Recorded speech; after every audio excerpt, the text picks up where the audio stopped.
कि हर एक के घर में अलग अलग रोल प्ले करते हैं और हर एक के एज ग्रुप वाइज हर एक का अलग है।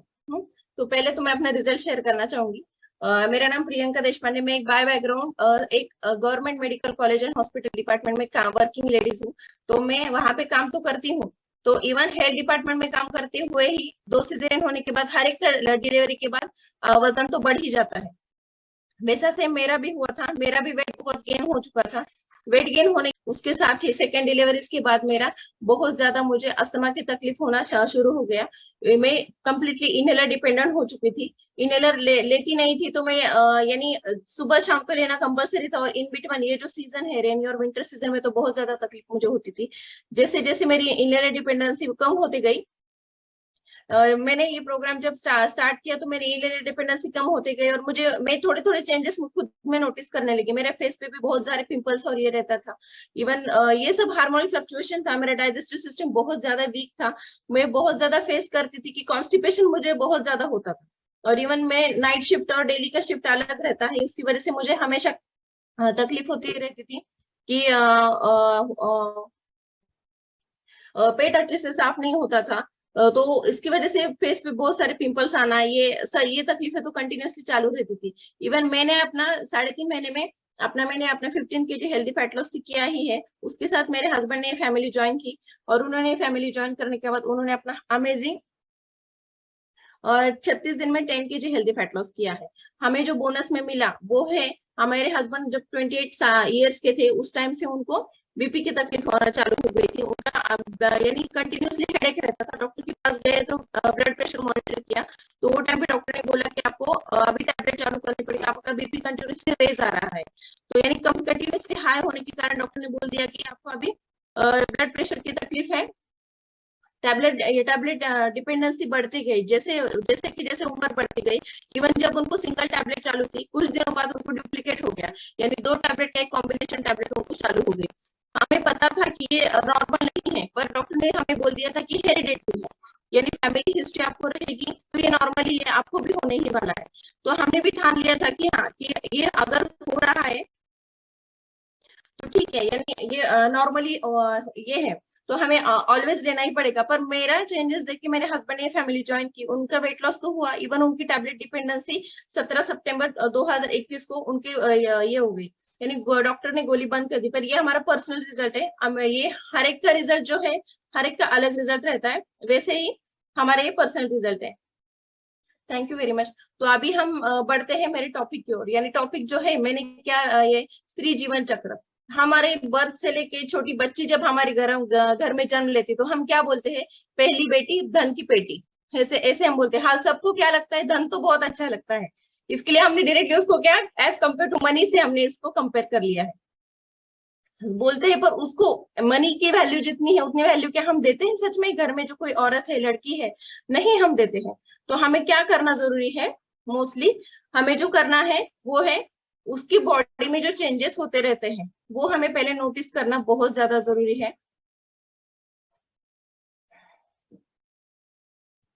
यस, तो हम बढ़ते हैं मेरे टॉपिक की ओर। तुम सभी को मैं तो वेलकम करना चाहूंगी। आपको इवन स्लाइड में दिख भी रहा है, सभी लेडीज के ही फोटो है। वो उसने क्या क्या करियर अपॉर्चुनिटी देती है उसमें क्या कुछ ना कुछ अलग दिख रहा है। वो कुछ बैठी हुई है, कुछ दिख रही है, कुछ साइकिलिंग कर रही है, ऐसे कुछ ना कुछ है।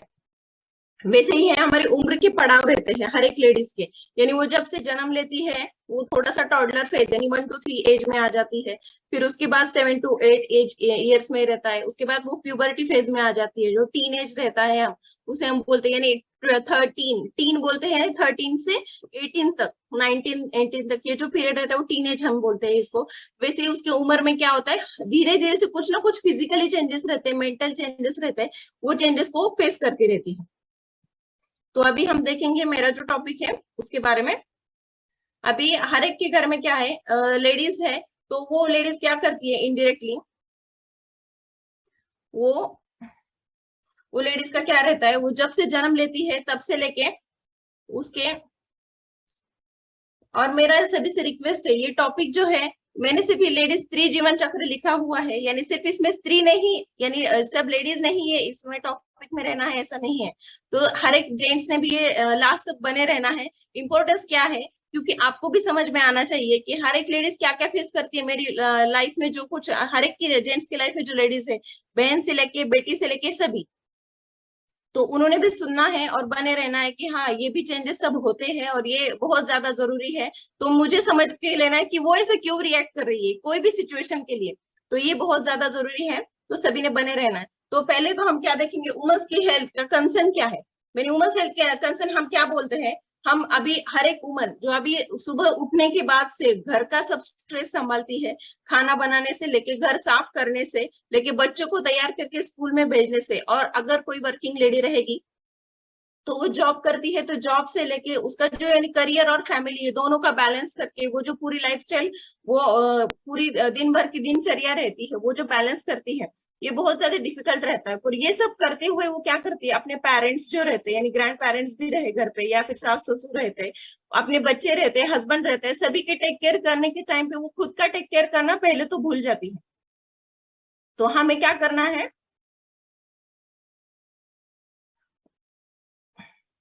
उसे बोलना है कि आप to take care of yourself first. हमें उसको पहले ये बात समझाना बहुत जरूरी है।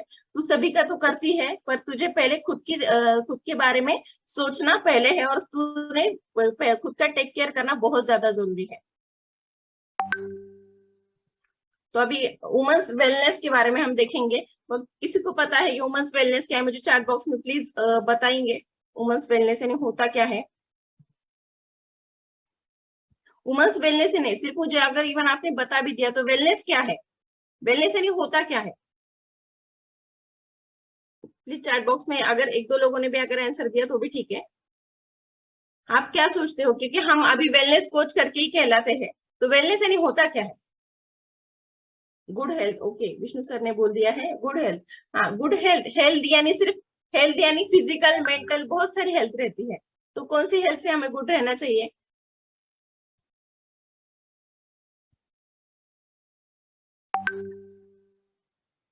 तो अभी ये जो आपको ये स्लाइड जो दिख रही है, तो इसमें आपको कौन सी वुमन जो है वो हेल्दी लग रही है।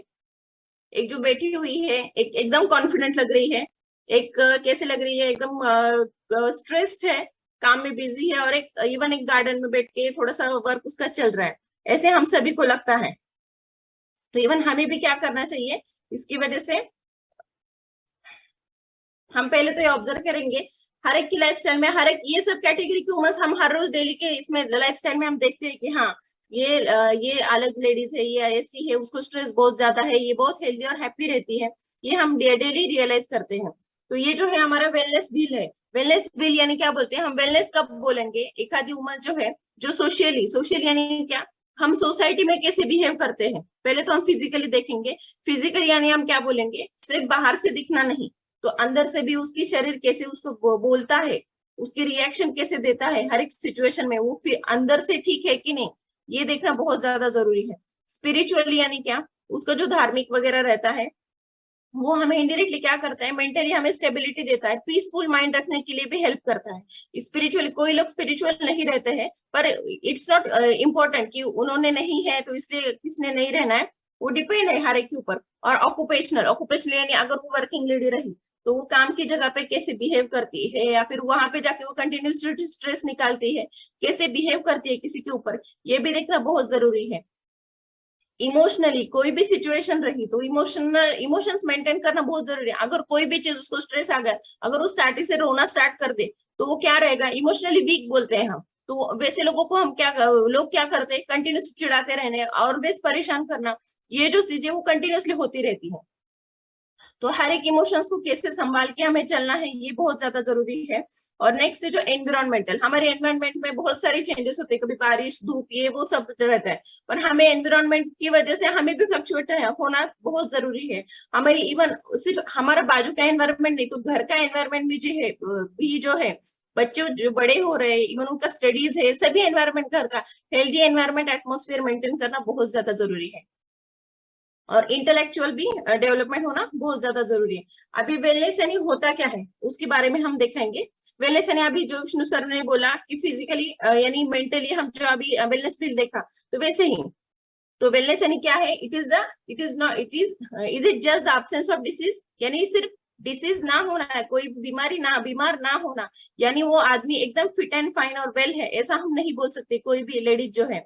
तो वेलनेस हम क्या कब बोल सकते हैं, जब वो harmony of body and mind, जब दोनों के बीच में, हमारी शरीर और जो हमारा दिमाग, दोनों के बीच में अगर इक्विलिब्रियम मेंटेन कर रहा है हमारा शरीर, तो उसे हम वेलनेस बोल सकते हैं। और उसके साथ ही क्या, वेल बैलेंस न्यूट्रिशनल डाइट, हमारी शरीर को जो न्यूट्रिशन की जरूरतें हैं वो फुलफिल हो रही कि नहीं, क्योंकि अभी के जो बीमारियां और सभी जो हो रही है उसका रीजन क्या है, न्यूट्रिशनल डाइट का अब्सेंस है। इसकी वजह से सभी जो लाइफस्टाइल डिसीजेस और सभी जो हो रहा है उसका रीजन वही है। और फिजिकली फिटनेस भी मेंटेन करना बहुत ज्यादा जरूरी है, और लाइफस्टाइल एंड स्ट्रेस मैनेजमेंट, ये सब चीजें अगर हम बैलेंस लेके पूरी जिंदगी में चल रहे हैं, तभी हम बोल सकते हैं कि वो औरत और या फिर कोई भी आदमी जो फिजिकली फिट है।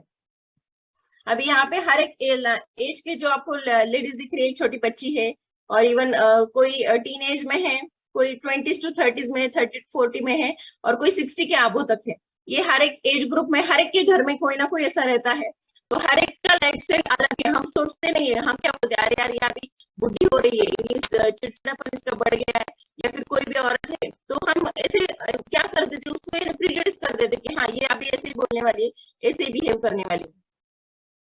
तो अभी पहला हम जो पड़ाव रहता है, क्योंकि हमें पहले ये क्यों बोलना चाहूंगी टीनेज के बारे में, क्योंकि जब भी कोई भी औरत या फिर कोई लड़की रहती है, उसका डेवलपमेंट जब रहता है, तो वो क्या रहता है, जो बर्थ से लेके यानी 11-12 ईयर्स तक उसका क्या होता है, सिर्फ फिजिकली थोड़ा सा ग्रोथ होता रहता है।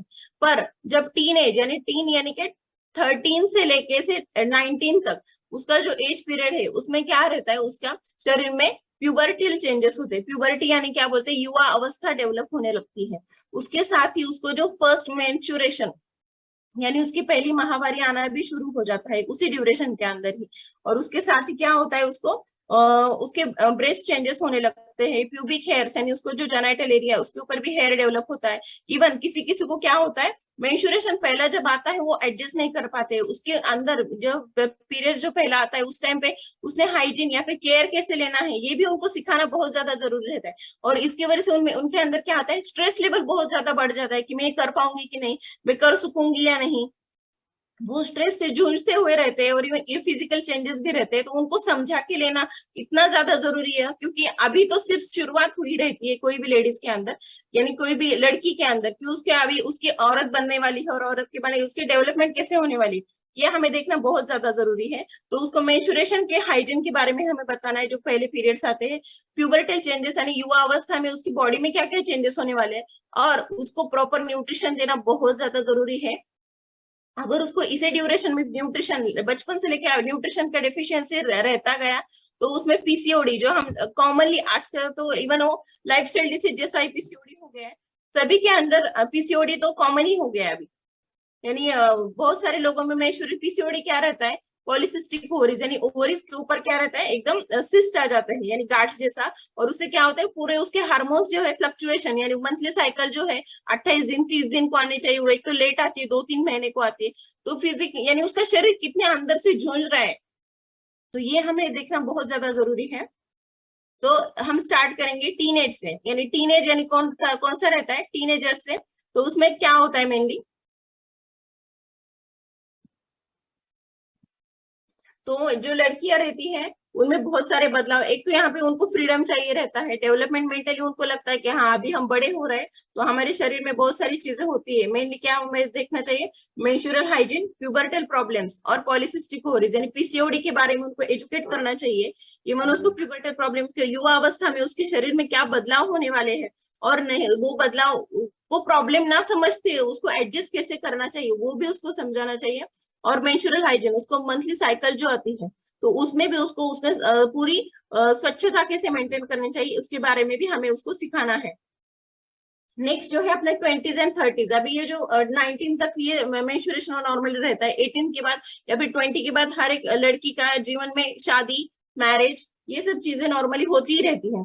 तो वो क्या होता है, इनडायरेक्टली वो लड़की हर एक कोई तो दूसरी फैमिली में इंट्रोड्यूस होती है, दूसरी फैमिली में इंट्रोड्यूस होने के बाद उसके शरीर में बहुत सारे बदलाव होते हैं, वो फैमिली से एडजस्ट करना है, स्ट्रेस लेवल इंक्रीज हो जाता है इवन कुछ परसेंट के लेवल में। तो स्ट्रेस इंक्रीज होने की वजह से क्या होता है मेनली, और इवन शादी होने के बाद contraception and starting a family successfully, उसको इवन ये समझाना चाहिए कि अभी तू शादी होके जा रही है तो तू तेरा करियर चॉइस करती है या फिर तुझे एक नई फैमिली शुरू करनी है, यानी उसको हमें सिखाना पड़ेगा तुझे प्रेगनेंसी और ये सब चीजें जो है उसको पहले से उसको बोलना चाहिए, उसको समझाना चाहिए। अगर कॉन्ट्रासेप्शन यानी हम उसको प्रिकॉशन, अगर आपको प्रेगनेंसी नहीं चाहिए तो आपको यानी क्या कर सकते हैं, ये प्रिकॉशनरी मेजर्स भी उसको बोलना बहुत जरूरी रहता है।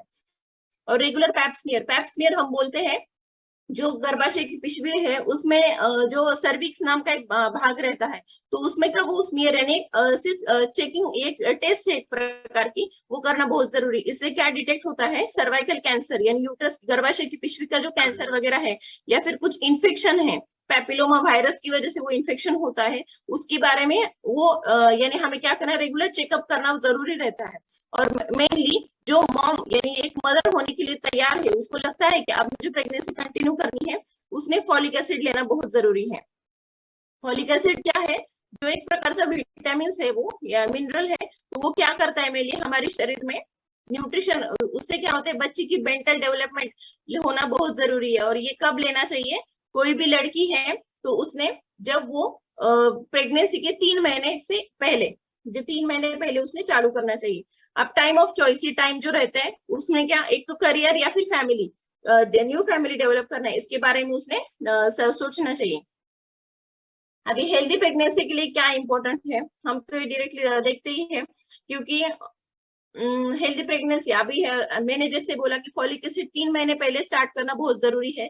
3 महीने पहले लोगे तो बच्चे को न्यूरोलॉजिकल यानी ब्रेन डेवलपमेंट के लिए या फिर कुछ भी यानी स्पाइनल कॉर्ड जो रहता है हमारा पीठ का मन का जो बोलते हैं हम, वो उससे लेके ब्रेन से लेके सभी का डेवलपमेंट जो फिजिकली होने के लिए फॉलिक एसिड बहुत ज्यादा जरूरी रहता है, वो तो उसने लेना चाहिए। उसके साथ ही उसने क्या करना चाहिए, प्री कंसेप्शनल काउंसलिंग, तो ये बहुत मेडिकल लैंग्वेज हो गई, पर प्री कंसेप्शनल काउंसलिंग यानी क्या रहता है, मेल और फीमेल हस्बैंड वाइफ दोनों ने भी प्रेगनेंसी कंसीव करने से पहले सोचना चाहिए कि हम अभी मेंटली प्रिपेयर्ड है कि नहीं, कि हमें अभी कंटिन्यू करना है कि नहीं, या फिर हम अभी एज ए पेरेंट करके हमें एक्सेप्टेंस है कि नहीं, ये बात भी उन्होंने देखना बहुत जरूरी है। क्योंकि रह गई प्रेगनेंसी तो कंटिन्यू करना है, पर उसका सभी डेवलपमेंट होता है कि नहीं अच्छे से, ये देखना बहुत ज्यादा जरूरी है। तो इसलिए उन्होंने पहले प्री कंसेप्शनल चेकअप्स करना जरूरी है। इवन कुछ दोनों के अंदर फर्टिलिटी रिलेटेड कुछ प्रॉब्लम्स रहेंगे तो उसको भी हम उन्होंने एक दूसरों को समझ के सॉल्व करना या फिर डॉक्टर को दिखा के ट्रीटमेंट लेना बहुत ज्यादा जरूरी रहता है। और इवन प्रेगनेंसी कंसीव भी हो गई, उसके ड्यूरेशन में उसने मल्टीविटामिन मल्टी मिनरल टैबलेट लेना बहुत ज्यादा जरूरी है। उसके साथ जैसे मैंने बोला 400 माइक्रोग्राम इतना फॉलिक एसिड का नीड रहता है हर एक वुमन का, तो वो भी इंक्लूड करना बहुत ज्यादा जरूरी है फॉलिक एसिड का। उसके साथ ही उसने fit and active lifestyle maintain करना, क्योंकि कुछ कुछ लेडीज क्या रहती है अभी प्रेगनेंसी यानी वो क्या समझती बीमारी है, तो वो काम नहीं करती है, घर पे बैठी रहती है, कुछ काम नहीं करने का, नहीं मुझे तकलीफ होती है, नहीं मैं प्रेग्नेंट हूँ, ऐसे उनका ये रहता है, प्रीजुडिस रहता है कि हाँ मुझे अभी ऐसे हो रहा है। तो उन्होंने क्या करना चाहिए, खुद को पहले हेल्दी लाइफस्टाइल अडॉप्ट करनी है, बहुत ज्यादा जरूरी है। और उसके साथ मेन इंपॉर्टेंट जो है कैफीन, जो उन्होंने कैफीन इनटेक यानी कॉफी में भी कैफीन रहता है और हमारा जो अफ्रेश है उसमें भी कैफीन है। हमारा अफ्रेश तो बहुत ही सुंदर है, पर ड्यूरिंग प्रेगनेंसी हमें उसको अवॉइड करना क्यों जरूरी है। कैफीन क्या करता है, हमारी गर्भ पिशवी में जो रक्त सप्लाई यानी ब्लड सर्कुलेशन जो होता है, ब्लड सप्लाई जो बच्चे को होता है, वो ब्लड सर्कुलेट करने वाली जो वेंस या फिर आर्टरी जो रहती है नलिकाएं, तो उसको वो कंस्ट्रिक्ट करता है, यानी वो क्या करते हैं उसकी जो फ्लो है उसको शॉर्टेज करता है, तो बच्चे को अच्छे से ब्लड सप्लाई नहीं हो पाता है और बच्चे की ग्रोथ अच्छे से नहीं होगी।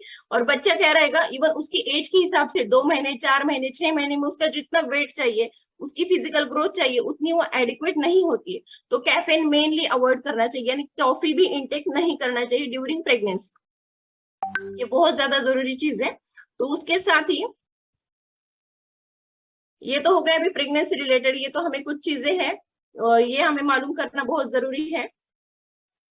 अभी उसके बाद यानी 20-30 से लेके 40s में अभी टाइम ऑफ चेंज, ये मेनली चेंज का डिप्रेशन होता है। इसमें मेनली चेंजेस क्या होते हैं, 30 से लेके 40 तक हार्मोनल चेंजेस होते हैं शरीर में, पेरीमेनोपॉजल चेंजेस हम इसको बोलते हैं। तो पेरीमेनोपॉज यानी क्या रहता है, कोई भी लेडी जो रहती है उसका 30 के लेके अभी अभी तक ड्यूरेशन जो है ना, हम तो सोचते थे कि हमारी मम्मी डैडी, वो जो मम्मी वगैरह रहती थी, हमारी आंटी वगैरह जो रहती थी, उनका जो है यानी पीरियड्स बंद होने का जो टाइमिंग रहता था वो कब रहता था, हम हमने सुना था 45 के बाद, 50 के बाद या फिर 40 के बाद ये होता है। पर अभी के ड्यूरेशन में कैसा हो रहा है, 35 33 35 जो उम्र रहती है, ये टाइम से ही अभी से ड्यूरेशनल यानी बहुत अर्ली हो गया है। यानी पेरीमेनोपॉजल चेंजेस यानी क्या रहता है, एक तो मंथली साइकिल जो रहती है वो कब आती है, 28 से 30 दिन को। तो नॉर्मली क्या होता है, एक तो डिले हो जाती है, उसका ड्यूरेशन बढ़ेगा, या फिर बहुत जल्दी आ जाएगी, तो ऐसा ड्यूरेशन उसका बढ़ जाएगी, यानी वो पेरीमेनोपॉजल चेंजेस रहते हैं। उसके साथ ही उसको सडनली क्या होता है, बॉडी में गर्माहट पैदा हो गई है, एकदम से गरम गरम हॉट फ्लश ऐसे लगता है कि मेरा शरीर अभी बहुत गर्म हो गया है। उसके साथ उसको और क्या लगता है, उसको जो आपका योनि मार्ग जो रहता है, जेनाइटल एरिया जो रहता है उसका, योनि मार्ग में एकदम से सडनली ड्राइनेस क्रिएट होता है, उसका इवन मूड स्विंग्स हो जाते हैं, स्लीप डिस्टर्ब हो जाती है। ये धीरे धीरे से ये जो चेंजेस है, तो उसको क्या करते हैं, ये चेंजेस की वजह से वो यानी क्या बोलते हैं उसे, उसका इंटरेस्ट जो रहता है हर एक एक्टिविटीज में वो कम होने लगता है। ये पेरीमेनोपॉजल चेंजेस से बहुत सारे प्रॉब्लम्स भी क्रिएट होते हैं। तो 40s में मेनली क्या होता है, मेनोपॉजल सिम्टम्स, यानी 40s के बाद क्या होता है, मेनोपॉज सिम्टम्स आने लगते हैं। मेनोपॉज सिम्टम यानी क्या, उसकी जो माहवारी बंद होने के टाइम जो रहता है, तो वो सिम्टम्स आने लगते हैं। जैसे कि मैंने बोला कि उसका क्या होता है, नॉर्मली क्या बोलते हैं हम, उसके मेंस्ट्रुएशन डिस्टर्ब होता है, टाइम ड्यूरेशन जो है 28 दिन का, 30 दिन का, वो ड्यूरेशन बढ़ जाता है, स्लीप डिस्टर्ब होना, ये सब सिम्टम्स वो धीरे धीरे फेस करने लगती है। और इसमें क्या होता है, प्रोजेस्टेरोन एस्ट्रोजन, ये दो इंपॉर्टेंट हार्मोन्स है, वो क्या करते हैं हमारे शरीर में, ये जो दो इंपॉर्टेंट हार्मोन हमारे शरीर में क्या करते हैं, जो रोल प्ले करते हैं पूरे एक फीमेल्स का पूरा बॉडी का जो इक्विलिब्रियम मेंटेन करने के लिए, जो मंथली साइकिल आती है, तो वो सभी वो हर एक औरत को क्या करती है, मेंटेन करती है पूरे बॉडी का जो इक्विलिब्रियम है।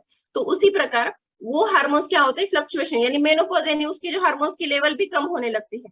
उसके साथ ही उसको क्या हो जाएगा, उसका वेट गेन होता है धीरे धीरे से, वो हार्मोन्स की वजह से जैसे जैसे कम होते जाएंगे। तो हम नॉर्मली बोलते हैं कि हाँ अभी इसके बाद इसका तो मोटी लग रही, ये लग रही, वो तो ही हम जनरली बोलते ही हैं। उसके साथ दूसरा इंपॉर्टेंट थिंग क्या है, कंसिडर कैल्शियम, यानी हमें कैल्शियम के बारे में सोचना बहुत जरूरी है। ये ड्यूरेशन में हार्मोन फ्लक्चुएट, ईस्ट्रोजन जो हार्मोन है हमारे शरीर में जो क्रिएट होता है, वो बहुत ज्यादा इंपॉर्टेंट रोल प्ले करता है कैल्शियम एब्सॉर्प्शन के लिए शरीर में। तो हमें ये देखना बहुत ज्यादा जरूरी है कि इवन जैसे लेवल कम होते जाती है, तो हमारे कैल्शियम बोन डेंसिटी जो रहती है, तो वो बहुत ज्यादा कम होती है। तो हम नॉर्मली सोचते हैं कि क्या होता है, जॉइंट पेन होना चालू होता है, या फिर कुछ ना कुछ तकलीफें होना इवन, तो ये हमें देखना बहुत ज्यादा जरूरी है। तो इवन अभी ये तो हो गया 40s के बारे, मेनली क्या होता है 40s और 50s के टाइम क्रोनिक इलनेसेस पे उसको होने के चांसेस रहते हैं। अभी क्रोनिक इलनेसेस में मेन क्या रहे, कैल्शियम का भी हमने देखा, उसी प्रकार उसको क्या होता है, मेनली उसका कैल्शियम लेवल कम होने से उसकी बोन डेंसिटी कम होती है, बोन डेंसिटी कम होने के कारण बोन्स एकदम फ्रेजाइल हो जाते हैं, इवन वो गिर भी गए तो टूट भी सकते हैं। और उसके साथ ही उसको क्या होता है, क्रोनिक डिजीज यानी डायबिटीज, हाइपरटेंशन, जॉइंट्स प्रॉब्लम जो रहते हैं, बीपी, शुगर, ये जो हम बोलते हैं, ये इलनेसेस होने की संभावना ज्यादा रहती है। अभी मैंने जो बोला मेनोपॉज स्टेट में, उसी प्रकार मेनोपॉज में क्या होता है, यानी 50s के ड्यूरेशन में कि उसकी साइकिल क्या होती है, बंद हुई रहती है, तो उसी ड्यूरेशन में हॉट फ्लशेस, यानी क्या, बॉडी एकदम से गर्म होना, उसका योनि मार्ग में dryness, even continuously dryness create होने की वजह से उसको क्या होता है, जो यूरिनरी इन्फेक्शन जो बोलते हैं हम, वो कंटिन्यू यूरिन के इन्फेक्शन होता हुआ रहता है। इवन फीवर आना, सडनली हम क्या सोचते हैं कि हाँ अभी ये बूढ़ी हो गई है, इसको कंटिन्यू बीमारी रहती है, उसको कुछ ना कुछ तकलीफ होती है, पर ये सब होने का रीजन क्या है, उसके शरीर में जो बदलाव है वो रहता है। और इवन बोन डेंसिटी कम हो जाती है। और इसको ये ड्यूरेशन में मेनली हमें क्या करना जरूरी है, क्या ब्लड प्रेशर मॉनिटर करना ज्यादा जरूरी है। अभी मेनोपॉज, ये पेरीमेनोपॉज में क्या रहता है, यानी मेनोपॉज का टाइम जो रहता है, यानी पेरीमेनोपॉज से लेके जो हमारा मंथली साइकिल जो रहती है, पीरियड्स बंद होने का जो टाइमिंग रहता है, उसको मेनोपॉज बोलते हैं हम। तो इसमें एजिंग के सिम्टम्स जो रहते हैं, यानी शरीर क्या होता है, थकावट महसूस होना, ये सब सिम्टम्स जो रहते हैं। और even end of reproductive years, यानी इसमें क्या होता है, मेनली रिप्रोडक्टिव एज जो है उसका, यानी जो गर्भावस्था जो रहती है उसका क्या होता है, यानी वो बंद होने लगता है। और ओवरीज जो रहती है, गर्भ पिशवी में, तो वो ओवरीज भी क्या करती है, एस्ट्रोजन लेवल कम करती है, तो कैल्शियम की लेवल भी इससे कम होने लगती है। अभी 16 के बाद क्या होता है, 60s और 60s के आगे 60 के बाद इसमें क्या मेंटेन करना जरूरी है, एक्सरसाइज करना जरूरी है, हेल्दी डाइट, वेट मैनेज करना बहुत ही इंपॉर्टेंट रहता है, क्योंकि उसको रिस्क रहती है हार्ट डिसीज, ओवेरियन, यूट्रेस और ब्रेस्ट कैंसर की जो रिस्क है। तो ये ड्यूरेशन में, क्योंकि मेन ये सब रिस्क ओवरीज और ब्रेस्ट कैंसर ये सभी रिलेटेड क्या है, हार्मोन्स की वजह से है। तो उसने मेनली क्या करना जरूरी है, अपने हार्मोनल इम्बैलेंस होने की वजह से ये सब रिस्क बढ़ती है, तो हमें ये पहले मेंटेन करना बहुत ज्यादा जरूरी है। और डिस्कम्फर्ट उसमें ज्यादा होना, ऑस्टियोपोरोसिस होना, ये ज्यादा डेवलप होने लगता है। अभी एवरेज उमन जो रहती है, तो ये बहुत ही इंपॉर्टेंट स्लाइड है, हम देखेंगे नॉर्मली अभी कोई भी औरत है तो उसमें 5 pound of muscle every decade, यानी हर 10 साल को वो 5 पाउंड, 1 पाउंड यानी 2.20 केजी तक रहता है। तो यानी वो इनडायरेक्टली 4.5 से 5 पाउंड यानी 2 से 2.5 केजी तक उसका क्या होता है, मसल्स लूज होने लगता है, यानी वो लॉस करती रहती है हर 10 साल को। उसके साथ ही उसने क्या करना चाहिए, 10 pound of fats every decade, उसका क्या होता है, फैट ऐड होते रहता है शरीर में। वो होने का कारण क्या है, हर 10 साल को 10 पाउंड फैट बढ़ता है। 10 पाउंड फैट यानी कितना, 5 केजी तक फैट उसकी बॉडी में बढ़ते रहता है हर 10 साल को। और इवन जब वो 50 की हो जाती है, उसका मसल मास जो है वो कम होने लगता है। हम जो बोलते हैं ना, हमारी मम्मी डैडी ये जो बोलते हैं कि अरे यार मुझ में अभी ताकत ही नहीं, मुझसे उठाया नहीं जाता हेवी चीजेस, तो उसका रीजन यही है, मसल्स नहीं रहता है, फैट का परसेंटेज बढ़ जाता है। 1/3 ऑफ उसका मसल मास क्या होता है, कम होता है 50 के बाद। और उसके साथ ही जब वो 60 के हो जाते हैं, मसल मास तो 1/2 से कम तो हो ही जाता है, और high percentage of body fat रहता है। तो ये हमें सोचना बहुत ज्यादा जरूरी है। ये अगर होता है शरीर में इतने सारे बदलाव, तो हम सोचते नहीं इसके बारे में कि हाँ यार कि इतना सब हो सकता है। तो हमें क्या करना चाहिए, अच्छा न्यूट्रिशन लेना बहुत ज्यादा जरूरी है। और ये कुछ स्क्रीनिंग्स है, मैं कुछ डॉक्टर नहीं हूँ आपको बोलने के लिए, पर प्रिकॉशनरी मेजर्स के लिए मैं यानी आपको समझाना चाहती हूँ। ये कुछ स्क्रीनिंग टेस्ट है कि ये करना बहुत जरूरी है फॉर द प्रिकॉशन, अर्ली हमें डिटेक्शन के लिए, कोई भी डिसीज या फिर कोई भी इसके लिए। तो पहले जो है वो उसको ब्रेस्ट कैंसर जो बोलते हैं, हमें लेडीज को क्या करना चाहिए, उसके खुद के हाथों से ही उसको, अपने जो ब्रेस्ट रहते हैं उसको क्या करना चाहिए, हाथों के पाम, ये जो एरिया रहता है इससे उसको रोटेट करके देखना चाहिए। उसका एक्सिला जो रहता है, हमारा जो बगल से लेके पूरा जो चेस्ट लेवल, उस तक उसने रोटेट करके मूवमेंट करके देखना चाहिए, वहां पे किसी कहाँ पे लंप या फिर कोई तो क्या बोलते हैं उसको, ट्यूमर जैसा कुछ फॉर्म हुआ है क्या, वो देखना बहुत ज्यादा जरूरी है। इसके लिए अर्ली डिटेक्शन, उसको क्या बोलते हैं, मेमोग्राफी बोलते हैं, तो वो करना बहुत ज्यादा जरूरी है। उसके साथ ही हार्मोनल चेंजेस रहते हैं, पेट में दर्द होना, या फिर कभी कभी पीरियड्स के ड्यूरेशन में बहुत ज्यादा खून जाना, या फिर कुछ कुछ ड्यूरेशन में खून नहीं कम जाना, व्हाइट चिकट स्त्राव स्त्रवता है वो किसी किसी को बहुत ज्यादा होता है, यूरिनरी इन्फेक्शन होते हैं। ये जो कुछ चीजें हैं ना, तो ये भी समझ के लेना बहुत ज्यादा जरूरी है। तो ये ना होने के लिए हमें क्या करना चाहिए, सोनोग्राफी करना भी बहुत ज्यादा जरूरी है। तो सोनोग्राफी करके इवन अर्ली डिटेक्शन के लिए तो हम कर ही सकते हैं, सोनोग्राफी करना बहुत ज्यादा जरूरी है। उसके साथ ही मेन क्या है, जो आपको थर्ड इसमें दिख रहा है, वो पैप्समियर जो मैंने बोला था, हमारे गर्भ पिशवी का एक भाग रहता है सर्विक्स, उसके इसमें उसका एक स्कोप करके वो पार्ट लिया जाता है और चेक किया जाता है कि उसके सर्विक्स में पैपिलोमा वायरस, एक प्रकार का वायरस है, उसकी ग्रोथ हुई है कि नहीं, वो उसमें चेक किया जाता है। अर्ली डिटेक्शन ऑफ कैंसर के लिए ये बहुत इंपॉर्टेंट टेस्ट है। उसके साथ ही नेक्स्ट इसमें क्या है, हमारी स्किन पे भी हम क्या देखते हैं, मोल्स फॉर्म हुए रहते हैं, तो कभी कभी हमारे गांठ हमारी स्किन में हमें डेवलप हुई जैसी लगती है, तो इसके लिए हमें स्किन का भी कैंसर हो सकता है, तो वो डिटेक्ट करना इंपॉर्टेंट है। उसके साथ ही जो नॉर्मली हम देखते ही है, ब्लड प्रेशर और हमारा शुगर लेवल, और उसके साथ कोलेस्ट्रॉल, फैट परसेंटेज बढ़ता है हमारे शरीर में आफ्टर 60, इंक्रीज बहुत ज्यादा हाई में, तो कोलेस्ट्रॉल लेवल यानी लिपिड प्रोफाइल टेस्ट जो रहता है वो देखना बहुत जरूरी है। उससे क्या होता है, ये जो आर्टरीज आपको दिख रही है फेज 1 में वो नॉर्मल है, फेज 2 में ये जो येलोइश पार्ट है वो पूरा फैट है, तो वो क्या करता है, इनडायरेक्टली आपके शरीर को जो रक्त पुरवठा जो रहता है वो क्या करता है, नैरो करता रहता है। तो हार्ट को भी क्या होता है, ज्यादा से ज्यादा रक्त पुरवठा नहीं मिलेगा, और उससे क्या होगा, हार्ट अटैक आने की संभावना ज्यादा बढ़ जाती है। तो लिपिड प्रोफाइल, और लास्ट में जो इसमें जो दिख रहा है आपको, इसकी आंखों में जो है वो कैटरैक्ट, यानी हम उसको क्या बोलते हैं, मोती बिंदु जो बोलते हैं, वो डेवलप होते हैं, उसके विजन डिफॉर्मिटी क्रिएट होती है। इवन अगर कैटरेक्ट ज्यादा इसमें नहीं हमने ये किया जाए तो वो क्या डेवलप होके ना वो काज बिंदु भी बन सकता है, वो फूट भी सकता है, और उससे क्या हो जाए उसकी दृष्टि जो है वो यानी हमेशा के लिए वो जा भी सकती है। तो वो प्रिकॉशंस भी लेना बहुत ज्यादा जरूरी है। नेक्स्ट है जो ऑस्टियोपोरोसिस, जो मैंने बोला कि कैल्शियम डेफिशिएट हो जाता है बॉडी में, उसी वजह से क्या होता है ऑस्टियोपोरोसिस, बोन्स की डेंसिटी जो एकदम से कम होती है और एकदम से फ्रेजाइल होते हैं बोन्स। तो ये भी देखना बहुत ज्यादा इंपॉर्टेंट है। अभी हर एक उम्र के लिए क्या इसेंशियली है, मेनली ईट हेल्दी, उसने अच्छे से खाना खाना चाहिए, एक्टिव लाइफस्टाइल मेंटेन करना चाहिए, खुद के लिए समय निकालना बहुत ज्यादा जरूरी है, स्ट्रेस मैनेज करना सीखना चाहिए। अगर कुछ भी स्ट्रेस आता है तो उसके लिए उसने क्या करना है ये देखना बहुत ज्यादा जरूरी है। और सप्लीमेंट वाइजली उसकी हिसाब से, अगर शरीर में कुछ डेफिशिएट है डॉक्टर को दिखा के हमने क्या करना चाहिए सप्लीमेंट। मेन तो कैल्शियम का रोल तो बहुत ज्यादा इंपॉर्टेंट है।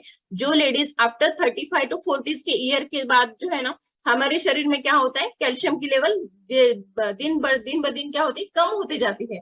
तो हमारी बोन की फ्रेजिलिटी कम हो जाती है, बोन्स जो है हमारे एकदम ब्रिटल हो जाते हैं। तो इसकी वजह से डेंसिटी कम होने की वजह से हमें जो जॉइंट पेन्स और ये रहता है, तो उसका रीजन वही है। अभी इसके लिए टारगेटेड सॉल्यूशन क्या है, meet your individual health need. हर एक ने क्या करना चाहिए, अपना जो हेल्थ नीड है उसको हमें क्या करना है फोकस करना चाहिए। हमारी अपनी हेल्दी और एक्टिव लाइफस्टाइल अभी से स्टार्ट करनी चाहिए, आज से ही। और प्रिवेंशन ऑफ फॉर लाइफ, यानी प्रमोट करना चाहिए कि हमारी लाइफस्टाइल आगे बढ़ के कोई भी डिसीज को ना होने के लिए हमें क्या प्रिवेंशन मेजर यूज करना चाहिए, ये हम सभी ने सीखना बहुत ज्यादा जरूरी है। तो इसके लिए बहुत इंपॉर्टेंट क्या है, optimise women's health throughout the stage of life. तो हमें ऑप्टिमाइज यानी ज्यादा से ज्यादा अच्छी हेल्थ इंप्रूव करने के लिए क्या इंपॉर्टेंट है, पूरी लाइफ यानी हमारे through out the stages of life. यहाँ भी जो हमने देखे हैं टीनेज से लेके प्यूबर्टी, इवन 20